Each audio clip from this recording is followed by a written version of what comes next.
If you have a cell phone, maybe you can turn it off or set it to stun so it does not ring. Baruch Dayan Ha'emet, we praise the Judge of Truth. Begin with Psalm 121. It is a beautiful day outside. Even though we gather and we are sad, the weather is beautiful. We thank God for this beautiful day. Esai enai el haharim me'ayin yavo ezri. Ezri me'im Adonai, oseh shamayim va'aretz. Al yiten lamot raglecha, al yanum shomrecha. Hine lo yanum velo yishan shomer Yisrael. Adonai shomrecha, Adonai tzilcha al yad yaminecha. Yomam hashemesh lo yakeka ve'arech balayla. Adonai shmarcha mikol ra yishmor et nafshecha. Adonai shmar tzedcha uvoecha me'ata va'ad olam. I lift my eyes to the mountains. What is the source of my help? My help comes from the Lord, maker of heaven and earth. God will not let your foot give way. Your protector will not slumber. See, the protector of Israel neither slumbers nor sleeps. God is your guardian. God is your protection at your right hand. The sun will not strike you by day, nor the moon by night. God will guard you from all harm. God will guard your soul. You're going and you're coming from now and this time forth and forever. And from the Psalm of David, Psalm 23. The Lord is my shepherd, I shall not want. He maketh me to lie down in green pastures. He leadeth me beside the still waters. He restoreth my soul. He guideth me in straight paths for his name's sake. Yea, though I walk through the valley of the shadow of death, I will fear no evil, for thou art with me. Thy rod and thy staff, they comfort me. Thou preparest a table before me in the presence of mine enemies. Thou hast anointed my head with oil, my cup runneth over. Surely goodness and mercy shall follow me all the days of my life, and I shall dwell in the house of the Lord forever.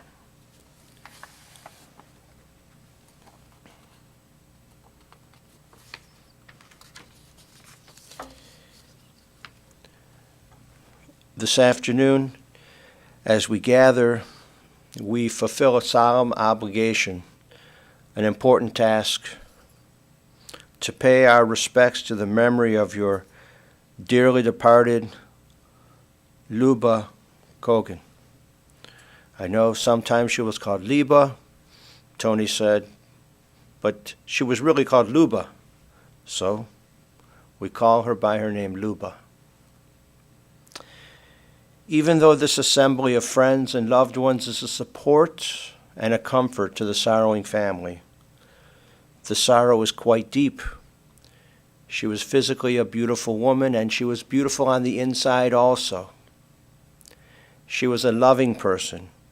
She was a loving daughter and sister and wife and mother and babushka, a grandmother, prababushka, I think also. She was a great-grandmother. She was a confidant. She was a friend. There's a very fitting portion of the Torah for Luba. If you look in the book of Exodus, chapter 35, and please do, in the book of Exodus, chapter 35, our people is given instructions by God to bring the materials to make the tabernacle in the wilderness. As they schlepped through the wilderness, they build a portable temple. And they camp, they set up the portable temple. And when they break camp and they go, they take it apart and they go. And then they get to the next place and they set it up. There were many materials needed for the construction. And in the Torah portion, it says that our ancestors, they brought the materials that were needed for the construction, and then they continued to bring. They were asked to bring, and they brought, and they brought, and they continued to bring. There was just one problem. They didn't know when to stop. And in the next Torah, in the next verse of the chapter of the Torah, in Exodus chapter 36, Moses says, "Let no man or woman make any more gifts toward the tabernacle." Our ancestors, they didn't know when to stop. And as you told me about Liba, this is a very fitting Torah portion for her because in so many ways she didn't know when to stop either. She was caring. She was generous. She was loving. She was a friend. She has many people in town who love her very dearly. And thank God she didn't know when to stop being that kind of a woman, being that kind of a person and doing those things. She just didn't know when to stop. And finally she breathed her last, but at more than 94 years, we're sad. It's not a tragedy. It's a sadness. It's not a tragedy. We thank God for this gift of life. She was born in Odessa, May 2nd, 1922. She was the eldest of two children, born to her parents, David and Ita. Her younger brother, Michael or Mikhail was killed in October 1941. He was in the Red Army. They were fighting the Nazis. He was killed. Liba started work that year in 1941. She worked and she became an accountant. And she did that kind of work until 1979 when she left the Soviet Union and came to America with Boris and Tony, Larissa, and Alex. She was blessed with a loving family. Her husband, Boris, of blessed memory, he passed away. They were married in 1968. I think he passed away in 2002. And she will be buried next to him when we go to Sinai Cemetery. She was blessed with a son, Tony, blessed with Rosa, blessed with Leo, and grandchildren, Alex, Edward, Zibo. Alex is married to Paola, Edward married to Liba, Zibo is married to Alex, and great-grandchildren, Ilana, Margarita, Shana, and Tanya. As Tony and I spoke, and I asked him, "Do you have a Hebrew name?" He said, in the old country, we didn't get a Hebrew name. "What about your mother?" No. But you know what? Tony's children have Hebrew names. Luva's grandchildren have Hebrew names. And it shows the miracle of the Jewish people. People try to stomp us out. And thank God we still come up and, like grass, grow nice and green. And so her grandchildren have Hebrew names. And great-grandchildren, have Hebrew names. When she came to America, she enjoyed her life here very much. She and Boris traveled a lot. They went many places. She would never create a problem, Tony said, for people. She got along with everyone. She had many, many friends. And in her time in Menorah Park, she would smile at the nurses. If you have a nice personality, people treat you much better. She had a nice personality. She would smile at the nurses. She was a cancer survivor. She was sick really only for 2 months. And if you think about the whole span of your life and then the last 2 months, it's problems, you're thankful that it was just a couple of months. She was in Menorah Park maybe for about 6 weeks. Before she was in Menorah, she enjoyed living at home, and she very much appreciated and loved her home attendants, Inga and Olga. On this past Friday morning, Liba breathed her last. And so now there is no more deterioration or pain. Now there's just rest and wholeness and peace. Judaism believes and teaches that her soul, with the breath, the soul returns to God, and God will take good care of her soul. We learn this in the book of Ecclesiastes, chapter 12, verse 7, that the dust returns to the earth as it was. which means the body will go into the ground. It's the vessel for the soul, but the soul returns to God who gave it. And her soul will commune with her dear husband and the ancestors of our people. We believe that life after death is called Olam Haba, the world to come. It's a time. It's not a place. It's a time. And her soul will be in this eternal time, Olam Haba. And each of us, our souls will be there as well. God will take care of the souls of our dear loved ones. We have sent along a couple of prayer books with her in the casket, because not only do we respectfully bury the body of our loved one, but also it's a Jewish custom to bury holy books of our tradition in a respectful way. So thank you to the family for allowing us to send a couple of old prayer books with her in the casket. You have many, many memories, many more memories of Liba. And she has gone from life. We thank God very much for the gift of this life. She was a bit more than 94 years, and we are very grateful. When you think of her, maybe you should smile a little more just because she would smile.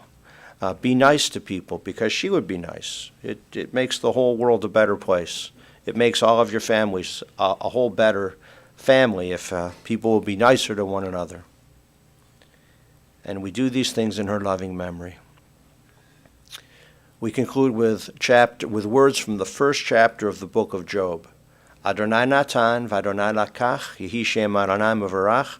The Lord hath given, the Lord hath taken away. Blessed be the name of the Lord. Amen. Ose shalom bimromav, hu ya'aseh shalom aleinu, ve'al kol Yisrael, ve'imru, imru, amen. Ya'aseh shalom, Ya'aseh shalom, shalom aleinu, ve'al kol Yisrael. Ya'aseh shalom, Ya'aseh shalom, shalom aleinu, ve'al kol Yisrael. May God, who causes peace to reign in the high heavens, cause peace to rain down upon us, upon all Israel, and upon the soul of our dear Liba Kogan. And let us say, Amen. Please rise for the El Malei Rachamim prayer. Into your care, O God, we entrust the spirit of our dear Liba Kogan. For you keep faith with your children in death as in life.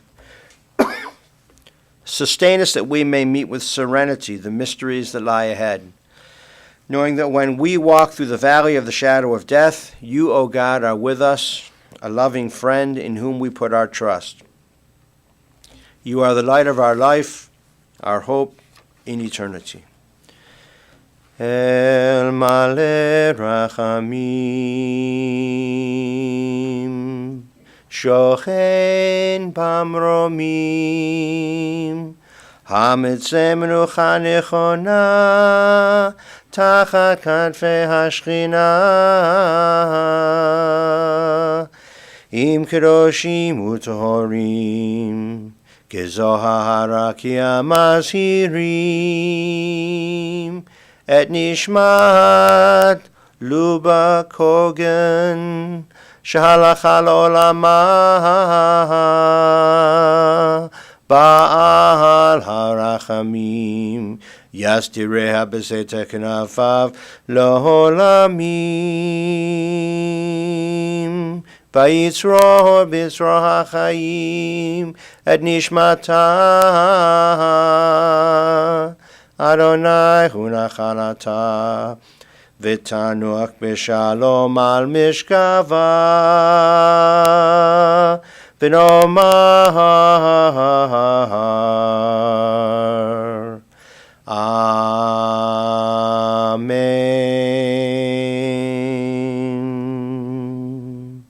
Compassionate God, eternal Spirit of the universe, grant perfect rest in your sheltering presence to our dear Liba Kogan. She has entered eternity. O God of mercy, let her find refuge in the shadow of your wings, and let her soul be bound up in the bond of everlasting life. God is her inheritance. May she rest in peace, and let us say, Amen. The funeral director now will give us directions, and we will go in procession to Sinai Cemetery, and at that point we will lower the casket into the ground, and we will escort Luba's body to its final resting place, and we will say the Kaddish prayer there. Luba will be on our Kaddish list to Temple Israel Ner Tamid for the whole month. For the next 30 days, we say Kaddish for her, whether anybody can come or not. We will say Kaddish. Our services are Friday night at 7:30.